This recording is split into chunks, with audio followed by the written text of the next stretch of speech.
2000 ആദ്യ കാലം തൊട്ട് തന്നെ നമുക്ക് ഇന്ത്യയിൽ അവൈലബിൾ ആയി തുടങ്ങിയിട്ടുള്ള പജേറോയുടെ നമ്മുടെ SFX എന്ന് പറഞ്ഞിട്ടുള്ളൊരു മോഡലില് ശരിക്കും റിവ്യൂ എന്ന് പറയാൻ പറ്റത്തില്ല. കാരണം നമ്മൾ പജേറോ എന്ന് പറഞ്ഞാൽ ഇത്രയും വർഷം കണ്ടു നമുക്ക് എല്ലാവർക്കും അറിയാവുന്ന, നമ്മൾ എല്ലാവരും ഫെമിലിയർ ആയിട്ടുള്ള വണ്ടിയാണ്. അപ്പം ഇത്രയും വർഷം ഒരു വണ്ടിയുടെ റിവ്യൂ ഇനിയും നമുക്കൊരു ഡീറ്റെയിൽഡ് റിവ്യൂ ഒന്നും ആവശ്യമില്ല.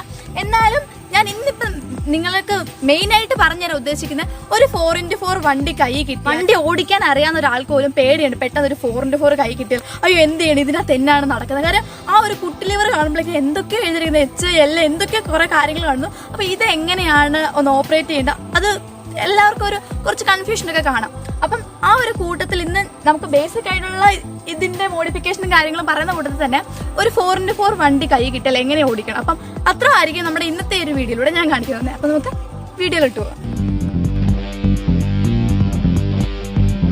പജേറോയുടെ ഒരു കാര്യം പറയുകയാണെന്നുണ്ടെങ്കിൽ നമുക്ക് ഇവിടെ ഇപ്പൊ ഇന്ത്യയിൽ നമ്മൾ കൂടുതലായിട്ടും കണ്ടുവരുന്നത് നമ്മുടെ GLX അതുപോലെ തന്നെ ഈ കിടക്കുന്ന SFXന്റെ ഈ ഒരു ബുൾഡോഗ് ഒക്കെയാണ് നമ്മൾ കൂടുതലായിട്ടും പജേറോ നമുക്ക് കണ്ടുപരിചയമുള്ളത്. പിന്നെ അല്ലാതെ ഇന്റർനാഷണൽ മാർക്കറ്റ് വേറെയൊക്കെ ഉണ്ട്, പക്ഷെ ആ വേരിയന്റ് ഒന്നും ഇങ്ങോട്ട് ഇറക്കിയിട്ടില്ല. കുറച്ച് ഇമ്പോർട്ടഡ് വേരിയന്റ്സ് ഒക്കെ ഉള്ളൂ. അപ്പം ഈ ഒരു SFXനെയും GLXനെയും കമ്പയർ ചെയ്യുവാണെങ്കിൽ ശരിക്കും രണ്ടും ഏകദേശം സിമിലർ ആണ്. കുറച്ച് കുഞ്ഞു വ്യത്യാസങ്ങൾ മാത്രമാണ് ഇത് രണ്ടും തമ്മിലുള്ളത്. എടുത്തു വരേണ്ട വ്യത്യാസം എന്ന് പറഞ്ഞാൽ ഈ ഒരു സൈഡിൽ നിന്ന് നോക്കുമ്പോൾ തന്നെയുള്ള ഇതിന്റെ ഒരു ബൾജ് നിൽക്കുന്ന ഫെൻഡർ ആണ്. കാരണം നമുക്ക് GLX നോക്കി അറിയാം അതിന്റെ ഫെൻഡർ ഇങ്ങനെ ബൾജ് ചെയ്തല്ല നിൽക്കുന്നത്. പക്ഷെ അതുകൊണ്ട് തന്നെ ആ ഒരു GLX വരുമ്പോഴേക്കും നമുക്കൊരു വീലാർക്ക് ഇങ്ങനെ കൊടുത്തിട്ടുണ്ട്. അതുകൊണ്ട് തന്നെ ഇതിൽ ആ ഒരു വീലാർക്ക് ഇല്ല, മറിച്ച് ഈ ഒരു ഫെൻഡർ ഇങ്ങനെ ബൾജ് ചെയ്ത് നിൽക്കുന്നതായിട്ട് കാണാം. മാത്രമല്ല വേറൊരു വ്യത്യാസം എന്ന് പറയുന്നത് നമുക്ക് നമ്മുടെ ഇൻഡിക്കേറ്ററിലോട്ട് വരുമ്പോഴാണ്. അതായത് GLX നിങ്ങൾ കണ്ടിട്ടുണ്ടെങ്കിൽ മനസ്സിലാകും ഈ ഒരു ഇൻഡിക്കേറ്റർ ഇതിന്റെ ഒരു തട്ടി താഴോട്ടൊരു ഓറഞ്ച് പോർഷൻ ആയിട്ടാണ് നിൽക്കുന്നത്. പക്ഷെ ഇതിപ്പോ നിങ്ങൾക്ക് കണ്ടറിയാം അങ്ങനെ സെപ്പറേറ്റ് ആയിട്ടൊരു ഓറഞ്ച് പോർഷൻ ഒന്നും ഇല്ല, അല്ലാതെയാണ് ഇൻഡിക്കേറ്റർ കൊടുത്തിട്ടുള്ളത്. പിന്നെ ഈ ഒരു വണ്ടിയുടെ കാര്യം പറയുകയാണെന്നുണ്ടെങ്കിൽ ഇതിന്റെ ബമ്പർ എന്ന് പറഞ്ഞാൽ ഇത് നമുക്ക് ആഫ്റ്റർ മാർക്കറ്റ് ചെയ്തെടുത്താണ്, മോഡിഫൈ ചെയ്തേക്കുന്ന കൂട്ടത്തിൽ ചെയ്തേക്കുന്നതാണ്. അതുപോലെ തന്നെ ഇതിന്റെ മേളിൽ ക്യാരിയർ ഒക്കെ ചെയ്തിട്ടുണ്ട്. പിന്നെ എന്ന് പറഞ്ഞാൽ നമ്മുടെ സ്കൂപ്പ് ഒക്കെ ആയിക്കോട്ടെ എല്ലാം GLX സെയിം ആണ്.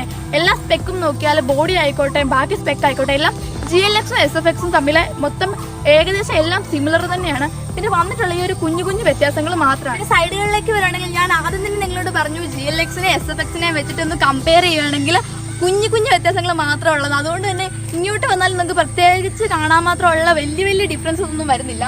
നമ്മൾ ഫ്രണ്ടിൽ ഫെൻഡേഴ്സ് കണ്ട് ആ ഒരു ബൾജിങ് തന്നെ നമുക്ക് ഇവിടെയും കൊടുത്തിട്ടുണ്ട്. അതാണ് പിന്നെ ബോഡിയിലോട്ട് വന്നിട്ടുള്ള കുറച്ച് വ്യത്യാസങ്ങൾ. പിന്നെന്ന് പറഞ്ഞാൽ ഈ മേളിൽ നമുക്ക് കാണാൻ പറ്റുന്ന ക്യാരിയർ എന്ന് പറയുന്നത് നമുക്ക് ആഫ്റ്റർ മാർക്കറ്റ് ചെയ്തിട്ടുള്ളതാണ്.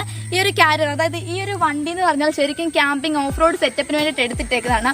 അതുകൊണ്ട് തന്നെ ആ ഒരു നമ്മൾ ക്യാമ്പിംഗ് ഒക്കെ പോകുമ്പോഴേക്കും ടെന്റ് അടിച്ച് കിടക്കാനും, പിന്നെ വേറൊരു കാര്യം എന്ന് പറഞ്ഞാൽ ഈ ഒരു സ്പെയർ വീൽ കൂടാതെ നമുക്ക് വേണമെങ്കിൽ ഒരു എക്സ്ട്രാ സ്പെയർ വീൽ മേളിൽ വെക്കാനും കൂടെ ഒരു സെറ്റപ്പ് ചെയ്തിട്ടുണ്ട്. അപ്പം നമുക്ക് മാത്രമല്ല ഈ ഒരു ക്യാരിയർ എന്ന് പറഞ്ഞാൽ ശരിക്കും സ്പേഷ്യസ് ആണ്. നമുക്ക് അകത്തെ ഒരു നമുക്ക് ലഗേജ് ഒക്കെ വെക്കുന്ന കൂടാതെ മേളിലോട്ടും കൂടെ നമുക്ക് ശരിക്കും നമുക്ക് എത്രമാത്രം ലഗേജ് ഉണ്ടെങ്കിലും നമുക്ക് ക്യാരി ചെയ്യാൻ പറ്റും.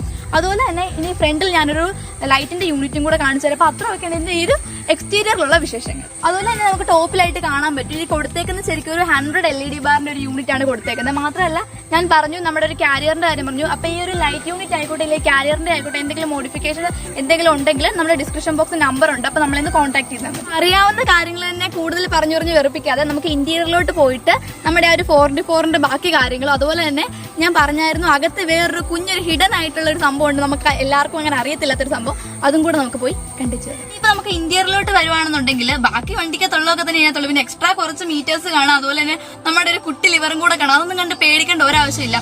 സാധാ എന്തൊരു വണ്ടി ഓടിക്കുന്ന ആൾക്കും ഇതിനകത്ത് കയറിയാൽ ഇത് ഓടിക്കാൻ പറ്റും, പ്രത്യേകിച്ച് ഒന്നും ടെൻഷൻ അടിക്കേണ്ട ആവശ്യമൊന്നുമില്ല. അപ്പൊ നമുക്ക് ബാക്കി ഡീറ്റെയിൽസ് നോക്കാം. ഡാഷ്ബോർഡിന്റെ സെന്ററിലോട്ട് നോക്കുവാണെങ്കിൽ നമുക്ക് അധികം കണ്ടുപരിചയമില്ലാത്ത കുറച്ച് മീറ്റേഴ്സ് ഇങ്ങനെ ഇരിക്കുന്നതാണ്. അപ്പൊ ഈ ഒരു 2 മീറ്റേഴ്സ് ഞാനാണെങ്കിൽ പോലും ഇതിന് മുന്നേ കണ്ടിട്ടുള്ള നമ്മൾ ആ ഒരു ഫ്ലൈറ്റിന്റെ റിവ്യൂ ചെയ്തപ്പോഴാണ്. ഇത് നമുക്ക് ഓൾട്ടിമീറ്റർ ആണ് വരുന്നത്. അതുപോലെ തന്നെ ഈ നടുക്കിരിക്കുന്ന ഈ ഒരു മീറ്റർ എന്ന് പറഞ്ഞാൽ നമുക്ക് വരുന്നത് ഇൻക്ലിനോമീറ്റർ ആണ്. അതായത് നമ്മുടെ വണ്ടിയുടെ ഇൻക്ലിനേഷൻ, അതായത് ഒരു സ്ലോപ്പിലൊക്കെ ഇങ്ങനെ വണ്ടി ചെരിഞ്ഞ് ഒരു ഓഫ് റോഡ് ആകുമ്പോഴേക്ക് ഒബ്വിയസ്ലി നമുക്ക് അങ്ങനെയുള്ള ഒരു ഘട്ടത്തിലൂടെ പോണ്ടി വരുമല്ലോ. അപ്പൊ വണ്ടിയുടെ കറക്റ്റ് എത്രമാത്രം ഒരു ഇൻക്ലിനേഷൻ വന്നിട്ടുണ്ടെന്നൊക്കെ നമുക്ക് ഈ ഒരു മീറ്ററിന്റെ സഹായത്തോടെ അറിയാൻ പറ്റും. ഒരു പക്ക ഒരു കംപ്ലീറ്റ് ഓഫ് റോഡ് ആകുമ്പോഴേക്ക് അതിന് വേണ്ടിയിട്ടാണ് അവർ ഇത്തരത്തിലുള്ള സ്പെസിഫിക്കേഷൻ ഒക്കെ ഇതിനകത്ത് കൊടുത്തേക്കുന്നത്. ഇൻസ്ട്രുമെന്റ് ക്ലസ്റ്ററിലോട്ട് വരുവാണെങ്കിൽ നമുക്ക് സാധാ ഉള്ള പോലെ തന്നെ ഫ്യൂവൽ ഗേജിന്റെ ഒരു ഇൻഡിക്കേറ്റർ കൊടുത്തിട്ടുണ്ട്. അതുപോലെ തന്നെ നമുക്ക് സ്പീഡോമീറ്റർ, പിന്നെ നമുക്ക് അധികം കണ്ടുപരിചയമില്ലാത്ത വേറൊരു സാധനം കൂടെ നമുക്ക് കാണാൻ പറ്റും. അതായത് ഇത് നമുക്ക് വരുന്നത് നമ്മുടെ ഒരു 4x4 ഡിഫറൻഷ്യൽ ലോക്ക് ഒക്കെ ഇതിന് ശരിക്കും സെൻട്രൽ ഡിഫറൻഷ്യലാണ് വരുന്നത്. അപ്പൊ അതൊക്കെ കറക്റ്റ് ആയിട്ട് നമുക്ക് അറിയാൻ പറ്റും, ലോക്ക് ആയോ ഇല്ല എന്നൊക്കെ കറക്റ്റ് ആയിട്ട് അറിയാൻ പറ്റും. ഞാൻ നിങ്ങളെ ഇപ്പോൾ ഇത് ഓൺ ആക്കി കാണിച്ചു തരാം. കാരണം നമ്മൾ വണ്ടി സാധാരണ നമ്മുടെ സാധാരണ റോഡിൽ കൂടെ ഒക്കെ പോകുമ്പോൾ നമ്മൾ ആ ഒരു കുട്ടി ലിവർ 2H ഇട്ടായിരിക്കും ഓടിക്കുന്നത്. 2H എന്ന് പറയുമ്പോഴേക്കും നമുക്ക് ആ ഒരു 2 വീലിലോട്ടായിരിക്കുമല്ലോ എഞ്ചിന്റെ പവർ കൂടുതലായിട്ട് പോകുന്നത്. ഇപ്പൊ ഞാൻ ഓൺ ആക്കുമ്പോൾ നിങ്ങൾക്ക് അത് കറക്റ്റ് അറിയാൻ പറ്റും. കണ്ടോ, ബാക്കിലെ 2 ഈ 4 സൈഡിലും കാണുന്ന വീലാണ്. അപ്പൊ ഇപ്പൊ ബാക്കിലെ 2 വീലിൽ കണ്ടോ ഒരു പച്ച കളർ കത്തിക്കിടപ്പുണ്ട്. അപ്പൊ അത് കാണിക്കുന്ന നമുക്ക് കറക്റ്റ് ആയിട്ട് മനസ്സിലാകും ഏതാണ് കുട്ടി ലിവർ എവിടെ കിടക്കുന്നത് കറക്റ്റ് ആയിട്ട് നമുക്ക് അത് വെച്ച് ഐഡന്റിഫൈ ചെയ്യാം. നമ്മുടെ കുട്ടി ലിവറിലോട്ട് നോക്കുകയാണെങ്കിൽ നമുക്ക് കാണാൻ പറ്റുന്നുണ്ട് 2H, 4H, 4HLC, അതുപോലെ തന്നെ നമ്മുടെ ന്യൂട്രൽ പൊസിഷൻ 4LLC. നമ്മുടെ 2H ഇപ്പം കുറച്ച് പേർക്കെങ്കിലും ബേസിക് ആയിട്ട് അറിയായിരിക്കും ഈ ഒരു 2H 4H ഒക്കെ. അതായത് നമ്മൾ സാധാരണ നോർമൽ കണ്ടീഷനിൽ നമുക്ക് വണ്ടി ഓടുമ്പോഴേക്കും നമുക്ക് 2H മതി, അതായത് ഒരു 2 വീൽ ഡ്രൈവ് കിട്ടിയാൽ മതി. ഇനി ഇച്ചിരി കൂടെ നമുക്കൊരു 4 വീൽ ഡ്രൈവിന്റെ സപ്പോർട്ട് വേണം, അതായത് കുറച്ചൊരു ട്രാക്ഷൻ കൺട്രോൾ വേണമെങ്കിൽ മാത്രം നമ്മൾ 4H യൂസ് ചെയ്യാം. അതുപോലെ തന്നെ നമ്മൾക്ക് പക്ക ഓഫ് റോഡിങ്ങിന് വേണ്ടിയിട്ടാണ് ശരിക്കും ഈ ഒരു 4HLC അതുപോലെ തന്നെ 4LLC കൊടുത്തേക്കുന്നത്. ഈ ഒരു LC നിങ്ങൾ കാണുന്നത് ഞാൻ പറഞ്ഞു ഇതൊരു സെൻട്രൽ ഡിഫറൻഷ്യൽ ലോക്കാണ് വന്നേക്കുന്നത്. അപ്പൊ അതിനെയാണ് ഈ ഒരു LC എന്ന് പറഞ്ഞ് കാണിച്ചേക്കുന്നത്. അപ്പം ഇത് ശരിക്കും ഓഫ് റോഡിൽ മാത്രം യൂസ് ചെയ്യുക, നമ്മുടെ സാധാരണ റോഡിലൊന്നും യൂസ് ചെയ്യില്ല. കാരണം വണ്ടിയുടെ മെക്കാനിക്കൽ പാർട്സിനും എല്ലാത്തിനും ഒത്തിരി കംപ്ലൈന്റ് വരാൻ ചാൻസ് ഉണ്ട്. അപ്പൊ നമ്മൾ നോർമൽ ആയിട്ടുള്ള യൂസിന് 2H തന്നെ യൂസ് ചെയ്യാൻ നോക്കുക. ഇനി വേറൊരു കാര്യം എന്ന് പറഞ്ഞാല് ഇത് എപ്പോഴൊക്കെയാണ് ഇത് യൂസ് ചെയ്യുമ്പോൾ ശ്രദ്ധിക്കേണ്ട കുറച്ച് കാര്യം എന്ന് പറഞ്ഞാല് ഈ 3 അതായത് 4HLC, 4H, 2H ഇത് നമുക്ക് ഗിയർ മാറുമ്പോൾ ക്ലച്ച് നമുക്ക് ചവിട്ടേണ്ട ആവശ്യമില്ല. മാത്രമല്ല ഒരു 100 കിലോമീറ്റർ സ്പീഡിന്റെ താഴെ നമുക്ക് ഇത് എപ്പോ വേണമെങ്കിലും മാറ്റാൻ പറ്റും. ഇനി 4LLC ഇടുമ്പോഴേക്കും ശ്രദ്ധിക്കേണ്ട കാര്യം നമ്മൾ ക്ലച്ച് ചവിട്ടിയിരിക്കണം, വണ്ടി റണ്ണിങ് കണ്ടീഷനിലുള്ളപ്പോൾ ഇടാൻ പാടില്ല. അതുപോലെ തന്നെ ന്യൂട്രൽ ഇട്ടിട്ട് വേണം നമ്മൾ ഈ ഒരു 4LLCയിലോട്ട് നമ്മൾ ഷിഫ്റ്റ് ചെയ്യാനായിട്ട്. അപ്പൊ ഇത്രയാണ് ഇതിന്റെ ബേസിക് ആയിട്ട് അറിഞ്ഞിരിക്കേണ്ടത്. അപ്പൊ ഞാൻ ഇനി ഓരോന്നും ജസ്റ്റ് ഒന്ന് ഇട്ട് കാണിച്ചു തരാം. അപ്പൊ ഞാൻ ഗിയർ നിങ്ങളൊന്ന് ജസ്റ്റ് ഒന്ന് ഷിഫ്റ്റ് ചെയ്ത് കാണിക്കും. ഇപ്പൊ നമുക്ക് കിടക്കുന്ന 2Hലാണ്. 2H നമുക്ക് 4Hലോട്ട് അത്യാവശ്യം നല്ല പിടുത്തമുണ്ട്. 4HLCയിലോട്ടാണെങ്കിൽ ജസ്റ്റ് ഇങ്ങോട്ടൊന്ന് തട്ടിയിട്ട് മേളിലോട്ട് നമുക്കിപ്പം നമ്മുടെ ഈ ഒരു ഗിയർ കിടക്കുന്ന 4HLCയിലാണ്. ഇനിയിപ്പോ നമുക്ക് ന്യൂട്രൽ പൊസിഷനിലോട്ട് അതുപോലെ തന്നെ 4LLCയിലോട്ട് നമുക്ക് ഷിഫ്റ്റ് ചെയ്യണമെന്നുണ്ടെങ്കിൽ നമ്മുടെ ലിവർ നല്ലപോലെ ഒന്ന് താഴോട്ടൊന്ന് പ്രസ് ചെയ്യുക. ആ ഒരു പ്രസ് ചെയ്താൽ മാത്രമായിരിക്കും നമുക്ക് ഷിഫ്റ്റ് ചെയ്യാൻ പറ്റുന്നത്. ഇപ്പൊ ഇതെന്റെ ന്യൂട്രലിലോട്ട് ഇപ്പൊ ഇത് ചുമ്മാ എടുക്കണം. ഞാൻ ഇങ്ങനെ പ്രസ് ചെയ്യുമ്പോഴേക്കും ആ ഒരു പ്ലേ കിട്ടും നമുക്ക്. എന്നിട്ട് ഇവിടെ ഇപ്പൊ ഞാൻ 4LLCയിലാണ് കിടക്കുന്നത്. എന്നിട്ട് അവിടുന്ന് നമുക്ക് പ്രസ് ചെയ്തിട്ട് ഇപ്പൊ ന്യൂട്രൽ വന്നു, ദെൻ 4HLCയിൽ വന്നിട്ടുണ്ട്. ഫ്രണ്ടിലോട്ട് ഇട്ട പോലെ തന്നെ അതുപോലെ തന്നെ നമുക്ക് തിരിച്ച് നമുക്ക് 2Hലോട്ട് ഇടാൻ പറ്റും. അതുപോലെ തന്നെ ഈ കുട്ടി ലിവറിന് എന്തിനാണ് ഈ ഒരു ന്യൂട്രൽ പൊസിഷൻ കൊടുത്തേക്കെന്ന് ചോദിച്ചാൽ അത് നമ്മുടെ ഒരു വിൻഡ് ഓപ്പറേഷന് വേണ്ടിയിട്ട് കൊടുത്തേക്കാണ്. അതായത് ഈ ഓഫ് റോഡിന് പോകുന്ന വണ്ടി ഒക്കെ ആകുമ്പോഴേക്കും എന്തെങ്കിലും ചെളിക്കകത്തൊക്കെ പൊതിഞ്ഞു പോകുന്ന ഒരു സിറ്റുവേഷൻ വന്നാൽ നമുക്ക് ന്യൂട്രൽ ഇട്ടിട്ട് നമ്മുടെ ഒരു വിൻഡ് ഓപ്പറേഷൻ വഴി നമുക്ക് വണ്ടി അവിടെ നമുക്ക് എടുത്തുകൊണ്ട് പോകാൻ പറ്റും. ഇതിന്റെ മെയിൻ ഗിയറിൽ നമ്മുടെ സാധാ വണ്ടിയിലൊക്കെ കാണുന്ന ഗിയർ തന്നെയാണ് വന്നിരിക്കുന്നത്. 5+1 ഒരു വ്യത്യാസവും ഇല്ല, നമ്മുടെ സാധാ വണ്ടിയിലെല്ലാം വരുന്ന പോലെ തന്നെ ഒരു ഗിയർ. അപ്പൊ ഞാൻ ആദ്യം തന്നെ പറഞ്ഞായിരുന്നു നമ്മളിൽ പലർക്കും കുറച്ചു പേർക്കെങ്കിലും അറിയാമായിരിക്കും, എന്നാലും കൂടുതൽ ആൾക്കാർക്കും അറിയത്തില്ലാത്ത ഒരു പജേറോയിലുള്ള ഒരു സ്പെഷ്യാലിറ്റിയാണ്. അതായത് നമ്മൾ എവിടെയെങ്കിലും ഒരു ക്യാമ്പിങ്ങിന് വല്ലതും പോകുമ്പോൾ നമുക്കൊന്ന് കിടക്കേണ്ടതൊക്കെ ഒരു ആവശ്യം വരുമല്ലോ. അങ്ങനെയാണെങ്കിൽ നമുക്ക് വെളിയിൽ പോയി ടെന്റ് അടിക്കേണ്ട ആവശ്യം ശരിക്കും പജേറോയിൽ വരുന്നില്ലെന്ന് തന്നെ പറയാം. കാരണം എന്ന് പറഞ്ഞാല് അതായത് നമ്മുടെ ഈ ഒരു സീറ്റിന്റെ എല്ലാം ഹെഡ് റെസ്റ്റ് ഊരി മാറ്റിയിട്ട് ഒന്ന് അഡ്ജസ്റ്റ് ചെയ്താൽ ശരിക്കും നമുക്കൊരു ഡബിൾ കോട്ട് ബെഡിന്റെ അത്രയും തന്നെ സ്പേഷ്യസ് ആയിട്ടുള്ള ഒരു സ്പേസ് ഇതിന്റെ ഉള്ളിൽ തന്നെ കിട്ടുന്നതാണ്. ഇങ്ങനെ ഒരു സീറ്റിംഗ് അറേഞ്ച്മെന്റ് ചെയ്താൽ ഇതിന്റെ അകത്തുള്ള ഒരു സ്പേസ് നിങ്ങൾ തന്നെ നോക്കൂ.